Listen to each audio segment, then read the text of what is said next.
Gosh, yes, I know. There is a lady on the stage.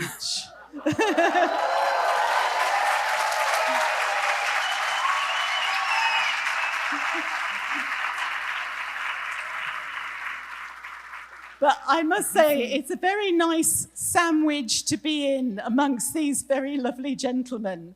And I hope I can pick up on some of the things they were saying, because everything kind of fits together quite nicely. My very first job teaching, shall I tell you when? 45 years ago, I started my teaching career. I was only 1 year old at the time. So. But I'm fascinated, always have been, with I love a challenge. So I have a challenge, you have a challenge, we all have a challenge teaching teenagers. So how I'm going to begin, I'm going to talk a little bit about what are the challenges. And I'm going to look at 3 particular areas that I believe can help us. But I hope I can look at this in a very practical way, because my aim is that when you go back into the classroom, whenever that is, you will have some really good ideas to take back with you. So that's what I'm trying to do today. So, teaching kids, why do they switch off? We've had a few things mentioned. Oh, and by the way, I always have to rewind. When I'm saying teenagers, have teenagers got younger in Brazil? So I'm not just saying 13 plus, but we can go down 9, 10, 11, yeah. So why do kids switch off? What puts them off? What makes them not particularly interested? Because this is a huge challenge for us. Any ideas? Lack of understanding? Boredom! Did Rita say that? Yay! She's working with me here. Okay, I think there are 2 main reasons why teenagers switch off. I've worked with teachers and teenagers. I've worked with teachers across the world. And it's a wonderful, wonderful profession, but sometimes teachers make me want to scream. Not you, obviously, but when I hear teachers say, oh, my students are so lazy, they don't want to learn, this really upsets me, because guess what? We are born to learn. We are programmed to learn from the moment we're babies. Learning is something that comes naturally. What we should be doing as teachers is trying to work out what's stopping them learning. And I think one of the reasons we don't like hearing this thing about boredom is it criticizes us, because we don't want to be boring. So, no, you're not bored, you're just lazy. Well, I don't think so. But what makes them bored, what makes them frustrated, is what we need to examine, because that's the only way we can help them. We have a legacy. And please don't ask me if that's a photo of my classroom when I was a student. Not quite that old. But we have this legacy of what teaching looks like, and the teacher at the front of the classroom leading the way. And some of you will say, oh, well, that's very old-fashioned. Is it? Is there much difference, really? No, there isn't. And it's funny, because I showed that first photo years ago in Malaysia to teachers, and I was saying, oh, the traditional classroom, terrible, terrible. And they came to me in the break, our classrooms look exactly like that. So in many ways, we are kind of stuck with a model like this. And we know that we don't want to be stuck in this classroom. Unfortunately, we also have a problem post-COVID. And it feels like a long time ago, doesn't it? It was such a strange period of time. And nobody deserves more praise than teachers in how you dealt with that. You had to immediately, well, not just you, me too, we all had to change the way we did things. But we're now doing a lot of research on how this has affected kids. And what happened was that they ended up working alone, very isolated. There was a lot of focus on just getting on with the activities, the exercises. And I work with a lot of teachers that still teach online. They still teach young learners online.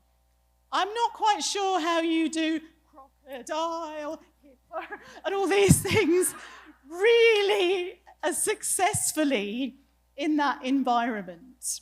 So there are quite a few things against us. I notice you have to press this twice to move anyway. And one of the things that when I talk to kids, to teenagers, to young students, is when I say, well, what's the problem? Why aren't you enjoying learning? And they say, we don't understand. Why are we doing this? Why are we taking this test? Why are we learning the passive voice? And you just said only journalists really use the passive voice. Why do we have to do this? Why do we have to do this activity?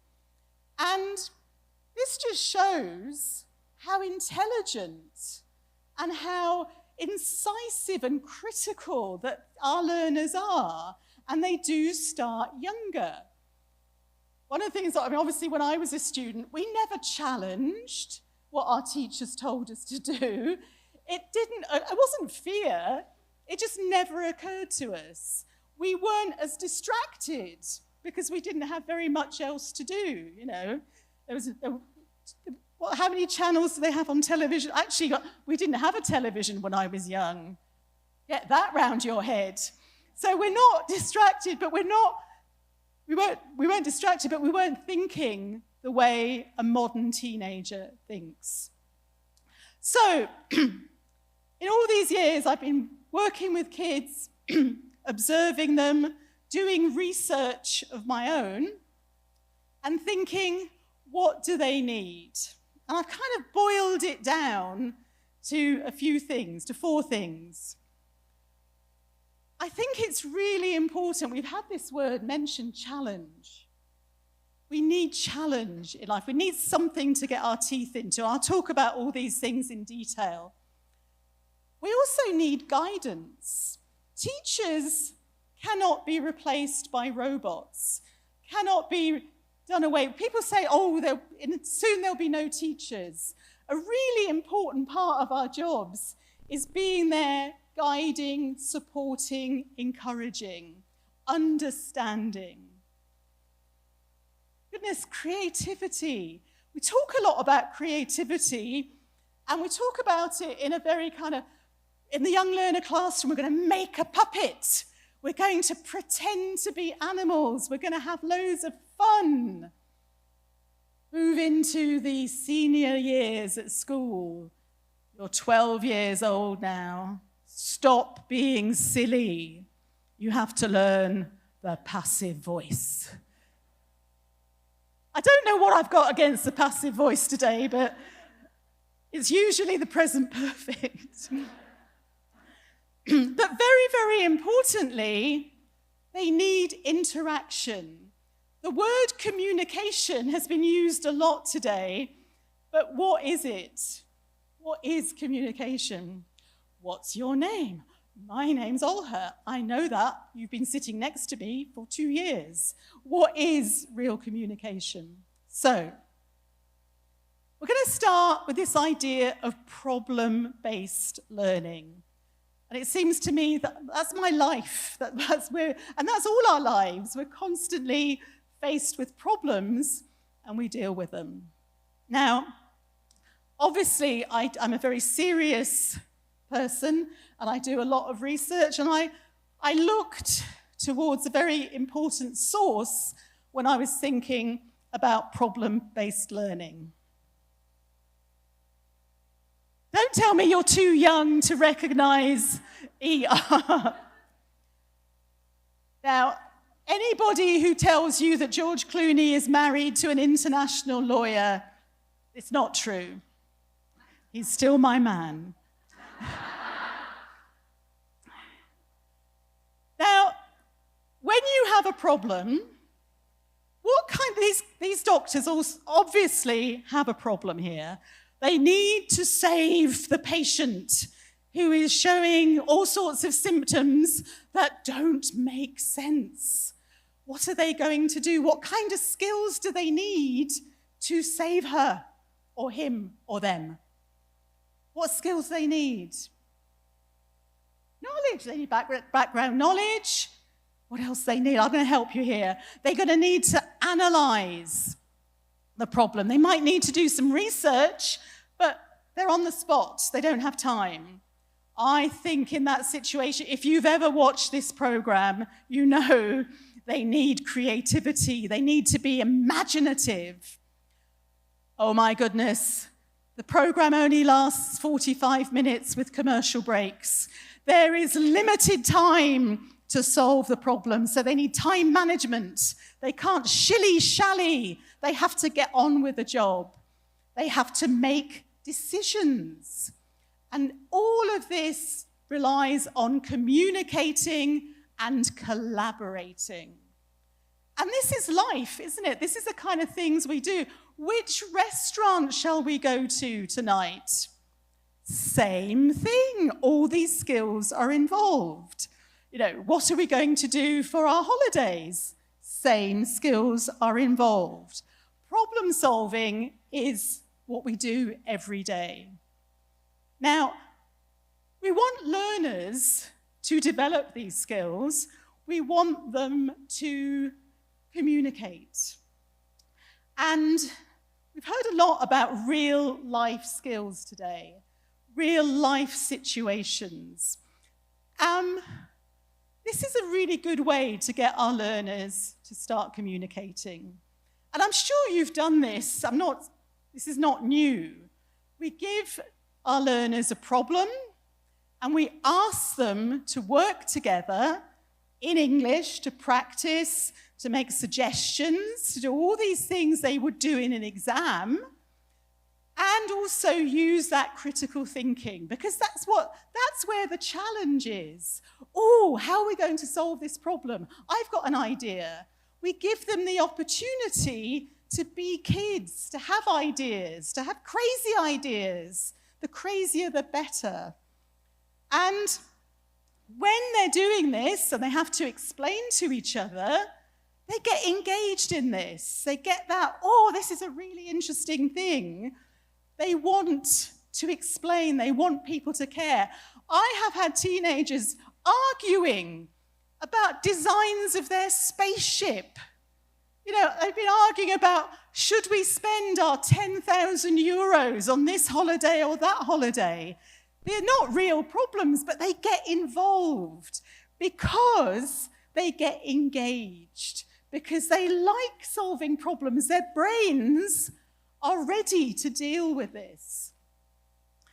And I do go back to a lot of the old school people, like Vygotsky, and I love this whole idea that we seem to have lost somewhere, that collaboration is so important. Working together is so important for our learners. They feel secure, but they learn from each other. And there are lots of expressions I like, but one of them I really like is this idea of the collaborative community of learners. And rather than be competitive, who's going to get the best grade, which is something that was instilled in me even at primary school, who was going to be top of the class. I was top of the class for 3 years running, but it didn't make everybody's experience of learning very good. This idea of working together to all succeed and to get something out of the experience. Have you come across this gentleman, Mikhaili Csikszentmihalyi. Great name. He's Hungarian, educational psychologist. At the back of his book, he said, it's very easy to pronounce my surname. Chicks sent me high. So he obviously has an eye for the ladies. So, did Chicks send you high? Maybe. You're married. They didn't. Not even one. I love this idea of flow because we've all experienced this. When people are doing something they really enjoy, but actually they have to think, they have to get a challenge there, it's really enjoyable. You know, you've got that problem to solve, you've got a puzzle. How many of you do Wordles or Sudokus? And you just want to do it.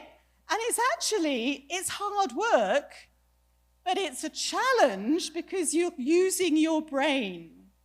And this is something that is sometimes lost in our teen classrooms, that our students are not expected to use their brain. And we get really absorbed in this. And it's a wonderful, one of my favorite experiences, and in all these years, it hasn't happened too often, is when the bell goes at the end of the lesson and the students go, no, we haven't finished. We want to finish this activity, because they're in the state of flow.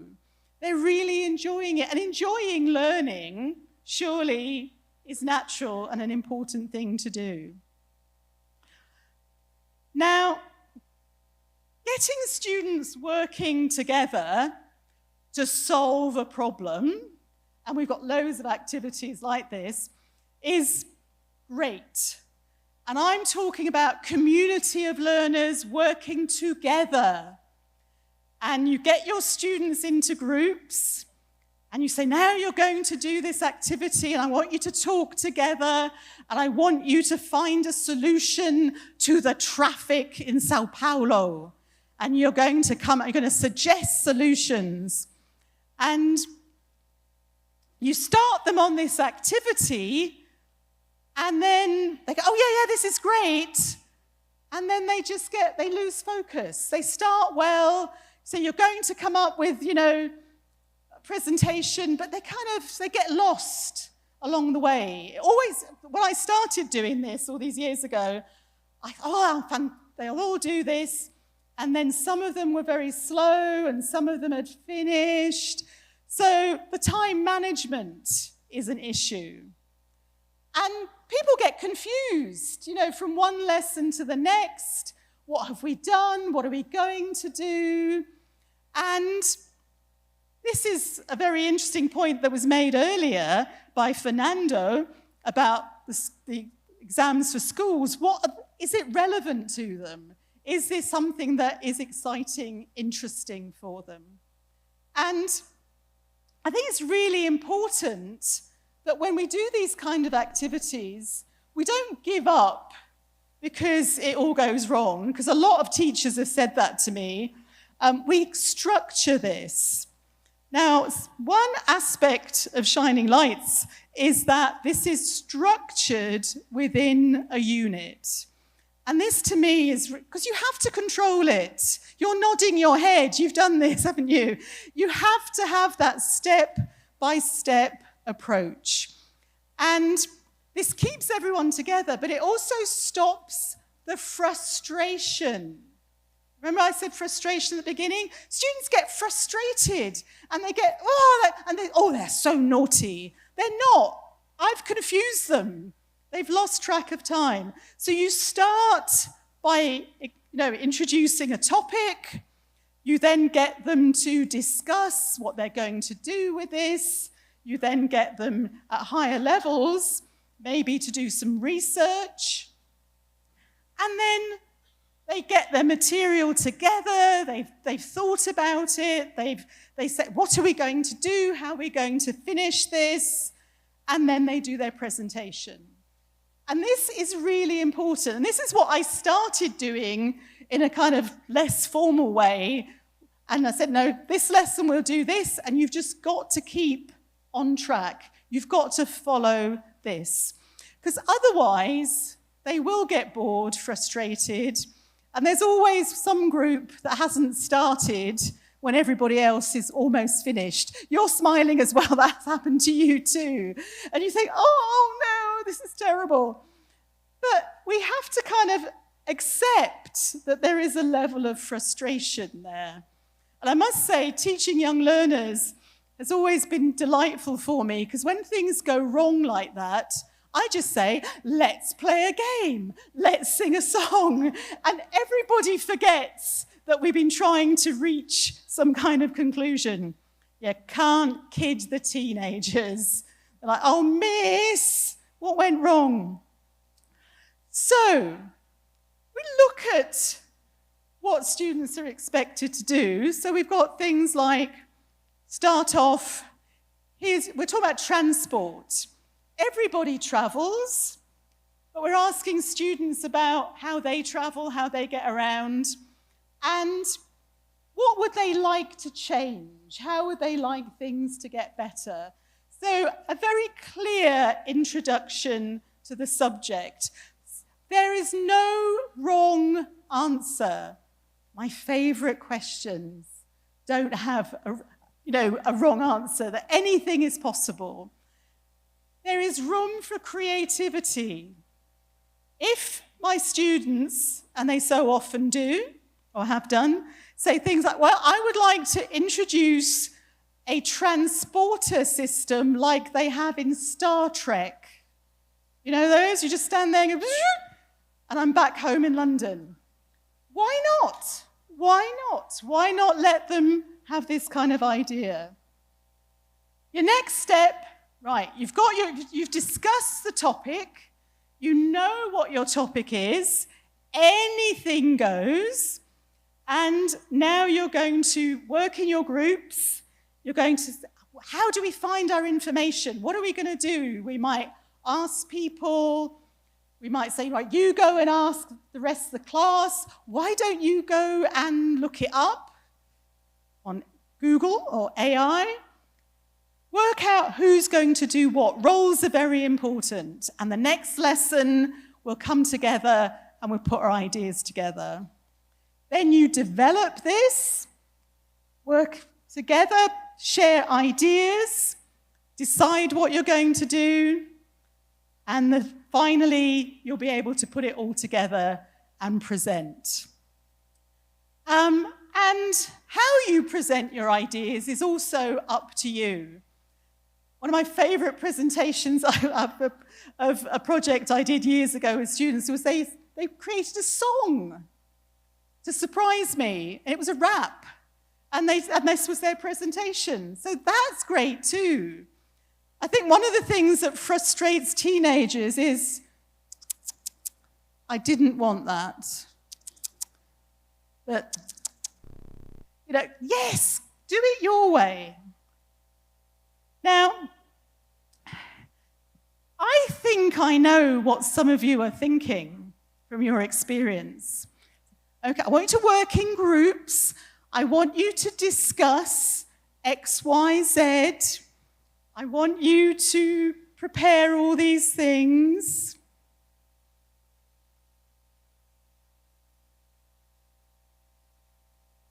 Teachers have asked me this question so often, and my answer has always been, have you given them that language? Do they have that language? We teach them the passive voice. We teach them vocabulary, but do we teach them how to have a discussion? Do we teach them how to agree and disagree? Do we teach them all that really useful, real life language?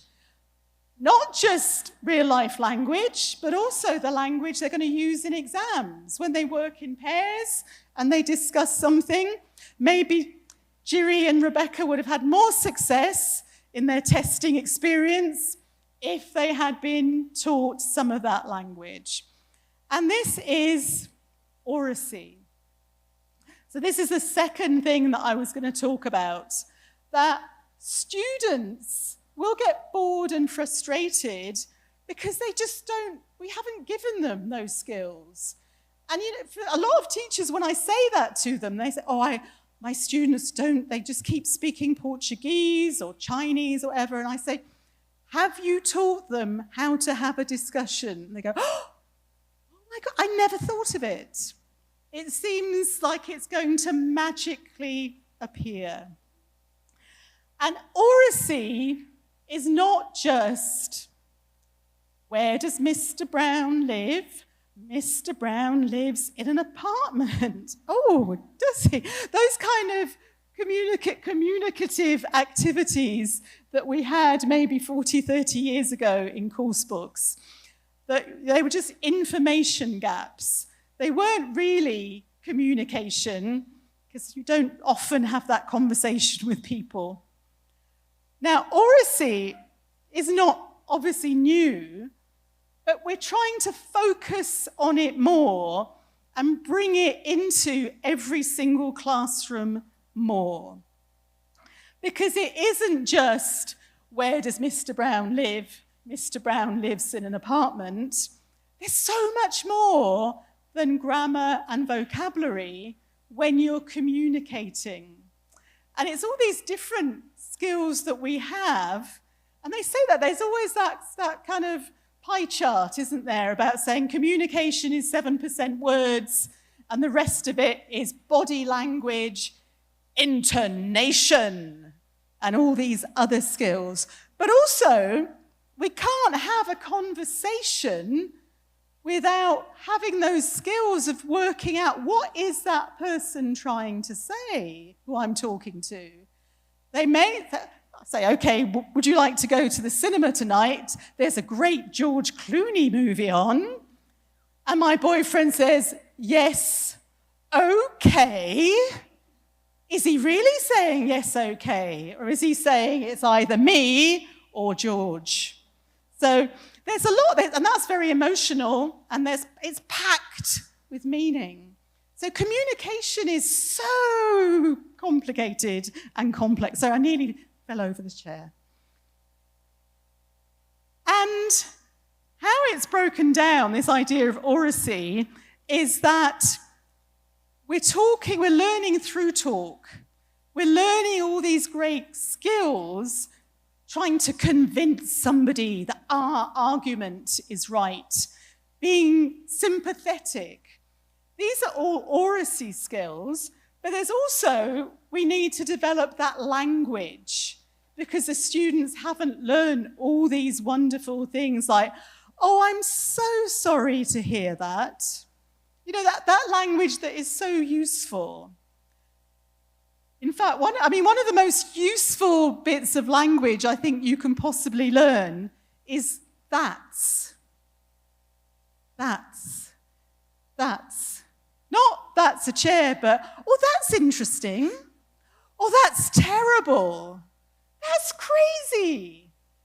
This is how language works. Little bits of language that can really communicate, not just, it is a good idea, but all the subtleties of language.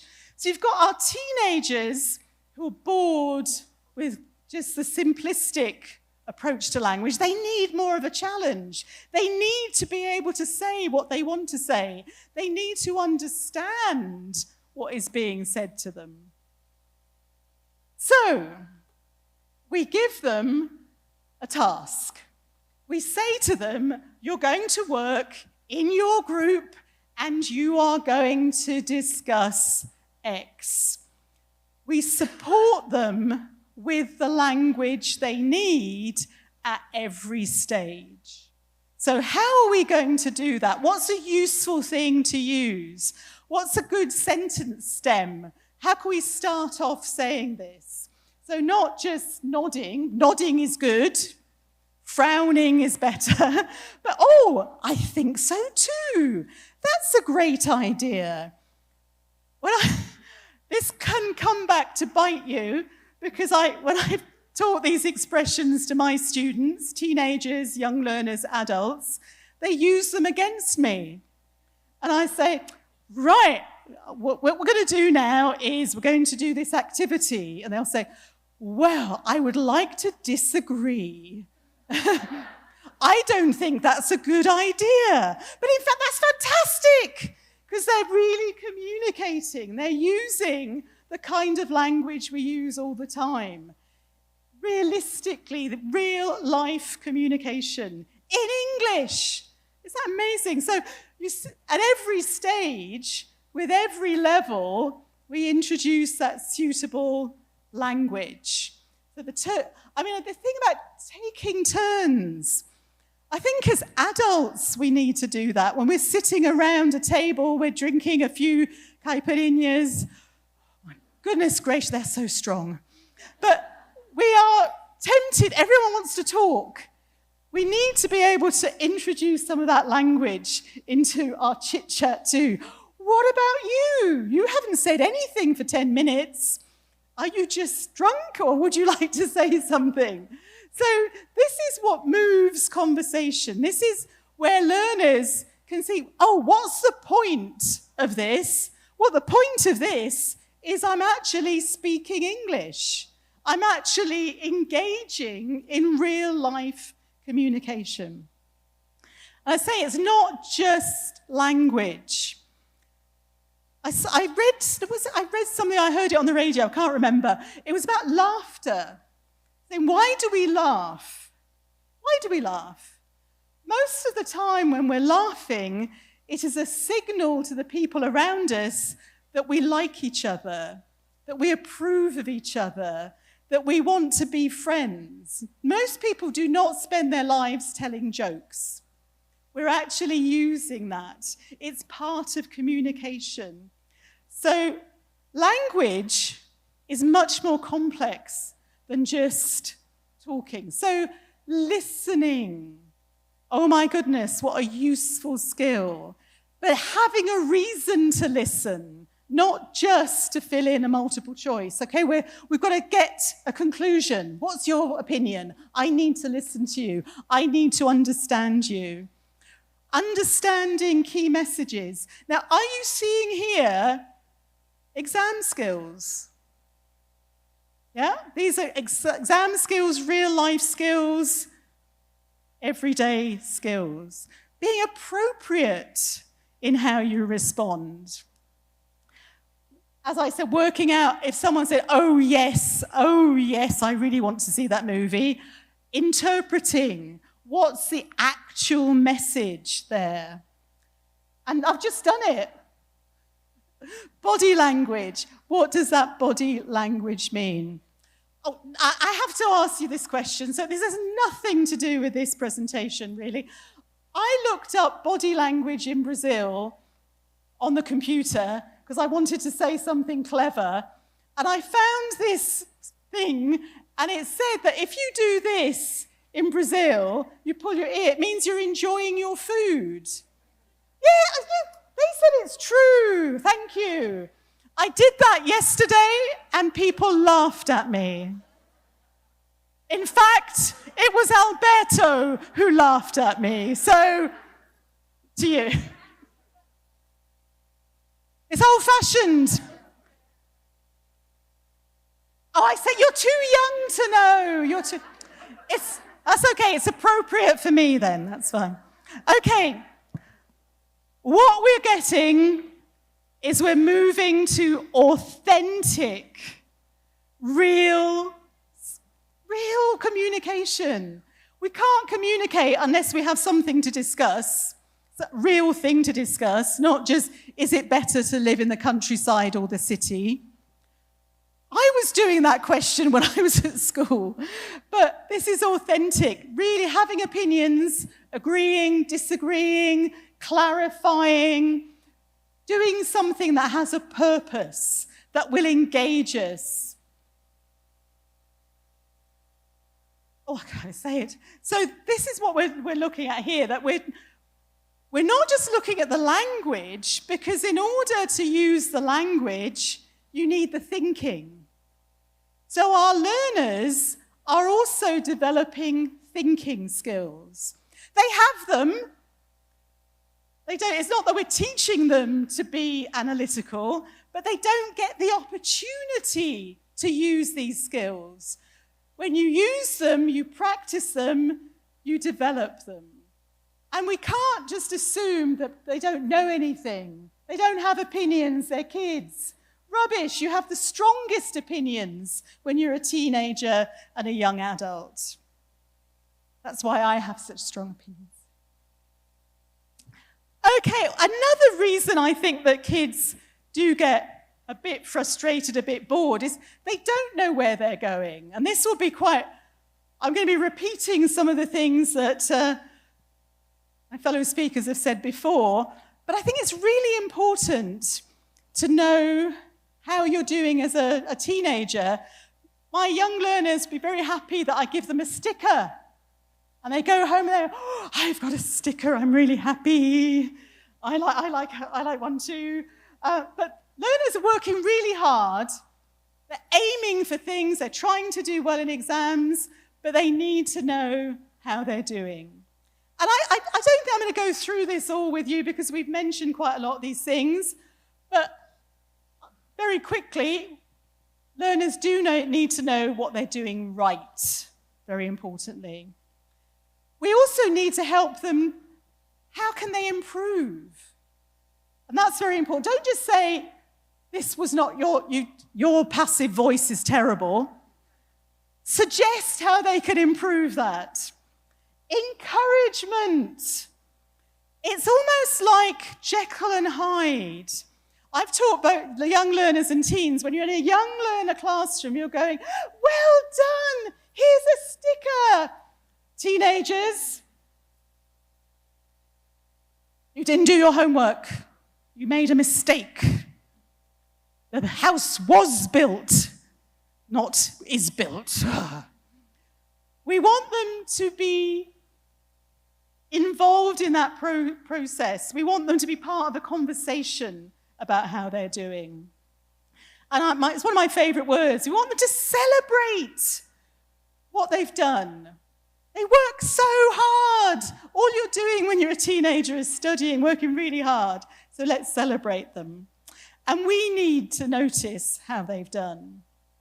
So what we need is a system, like in Shining Lights, where the assessment is giving us all information. And this is where it's integrated. And this is where you'll see it in an actual book. So we assess them at the beginning, to see where they may need more help, to see what they're doing well. We assess them before and during their preparation for exams to help them to feedback, say, yeah, I'm on the right track, or I need more help in this area. We keep giving them little extra activities when they need them that are personalized. 700 students in this room do not need extra activities on the passive voice. Only you do. And you're going to do this special homework for Miss Olha on the passive voice. They work systematically about thinking about their own work, their own knowledge, their own progress. They are clever, they are mature in many ways. And they practice, get ready for exams. So it's a systematic approach. I want to kind of come to the end of this by telling you a very sad story. I had a French teacher when I was at school. I studied French for 7 years. I can barely string 2 words together, but I thought she wasn't very helpful because she would write this at the bottom of my homework every single time. I'm sorry, I tried. I was a really good student. I didn't have boyfriends when I was a teenager.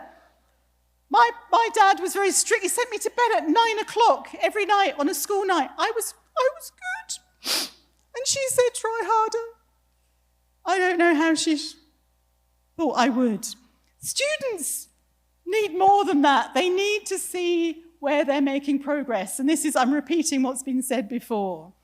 They need guidance. How can I make more progress?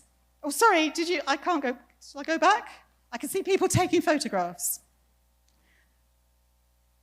Now, just one little thing in this area, particularly, this is my French compositions, I think. How do you mark your students' writing? I won't ask you, but think about how you do it. This was written by one of my students in Greece. He was just starting at B1 level, and he wrote this essay for me. I have shown it to teachers in many places and asked them what they would do, and they told me all about the mistakes they would correct. This is what I did. Wow! What a fantastic introduction! That is getting me into what is the problem? I want to know what the problem is. You're doing what good authors do, is start a story with a hook, pulling me into the story. Well done. Wow. Oh, I love adjectives. I'm addicted to adjectives. But when you contrast these adjectives, big and tiny, you get that comparison. Excellent. Any student who uses a single adjective is great in my book. Wow, this microchip could destroy the whole world. How dramatic is that? I've had teachers going on and on about the spelling of whole. You're not seeing the good stuff. There's good stuff here. Very nice bit of grammar. Well done. Bravo. When I say we, teachers all over this planet have a worse disease than COVID. It's called red pen-itis. We've got to get some inoculation. I'm giving you a cure. What this student needs, yes, I'm going to help him with the areas that he needs help on, but he needs to know what he's doing well. Because, sweethearts, if you don't know what you're doing right, how can you possibly do it again? If you say to this student, try harder, will he try harder? No, he'll say, I don't like Miss Olha, she's horrible. I tried really hard on that. I thought it was a good story. It is a good story. He's only a student. So we need to focus on that. And there was something that Michael said earlier, which I absolutely loved. And now I can't get my head right. Was it we need regular doses of success? That's the dose, the medicine for red pen-itis. Our students need every day to hear that they're doing something well. That was a fantastic use of the passive voice. Great. Oh, that was a lovely idea. We need to give them that feedback to let them know they're doing well. Otherwise, they will be fed up teenagers because all they hear is, try harder. Oh, you're so lazy. Yeah. This is a really nice quote from one of those ILA handbooks that encapsulates this. It's not enough to give a grade. If we want our students to reflect on what they did, understand what they did, we need to give them more guidance, more support. And that's what we do when we're feeding back to them. Some teacher might say, well, I've shown them their mistakes. They know there are mistakes there. They should learn from their mistakes. I would say in all my life experience, learning mistakes is not easy for anyone. It's particularly difficult for teenagers and younger students because our brain is not fully developed until we're in our early 20s. And it's really difficult to notice mistakes. To actually, have you ever done that and shown a student a piece of paper where they're writing and say, you've made 10 mistakes? They're not going to see them. They're not going to recognize where they've made a mistake. And even if you show them and say, that's wrong, it's not enough. We have to guide them, say, this is how we do it, this is how you can get better, this is your special activity for homework, that's digital activity that you can do to help you overcome this. I have developed and copywritten, patented, the cycle of success. T-shirts will be available later. This is life. If we succeed at something, we will be praised. Listen, I'm telling you about the cycle of success. She's not listening to me. We get praised. If we get praised, how do we feel? We feel good. We feel confident. I can do this. If we feel confident, our expectation is, I'm good at this, I will succeed in the future. Makes us feel positive. And then we succeed again. We do this with our younger students all the time, but somehow the cycle of failure kicks in later, that we are focusing on, this is a mistake that you made. So please contact me, $99 for the T-shirt. Love this man's work, John Atkinson, his theory of motivation. We approach success, we want to avoid failure. Every student who ever said, I hate English, because they had my French teacher who said, try harder, you're not good at this. If someone says you're not good at this, you don't want to do it, which is why I gave up physics very early on in my career. Okay, very quickly, we give feedback to students. I've talked about this. We monitor them. We give individual feedback. We tell them how they can do better. And we guide them.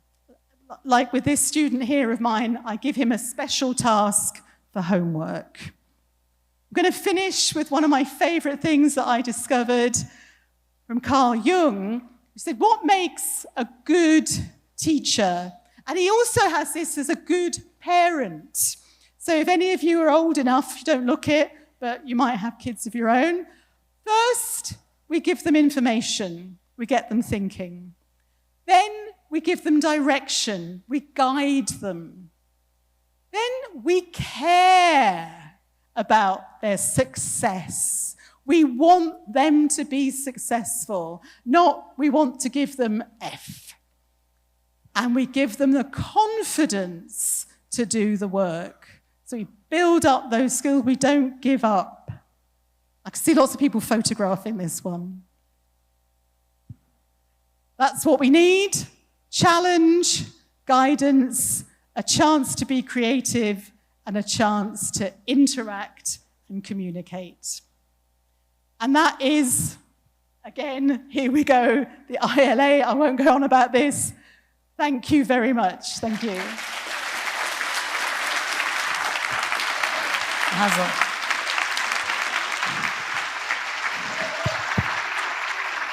What a debut! Congratulations.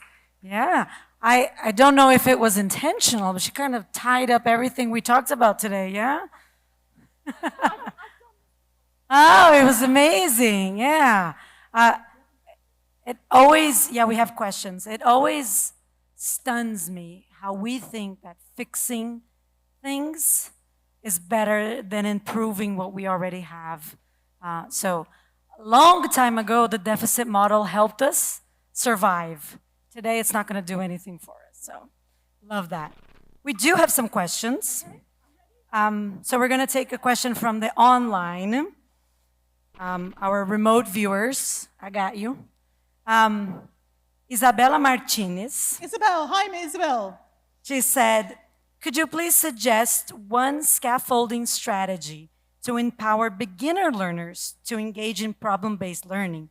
I personally love this approach, but I think it gets easier as of A2+. Yeah, everything has to be step by step. So the first, you start with a very, very small activity, and you teach them enough language to do that. So it could be just, what's your answer to? I agree, I disagree. But also you just get them, everything is about getting our students used to different things.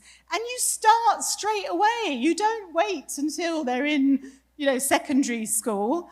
You start when they're 4 or 5 when you first get them. So I think this is a good question, but it's,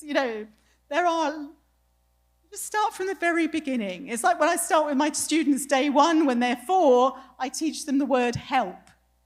I think that's the most useful word. They can help. So you just give them a little bit of language to use at a time, and you build on that. Like when we're teaching our kids to speak, Exactly. we don't teach them full sentences, No, exactly. formulas, just small Milk? words. Caipirinha? Also, my bad. Thank you, Olha, for that. Thank you. Thank you very much. You can just leave it there. Thank you.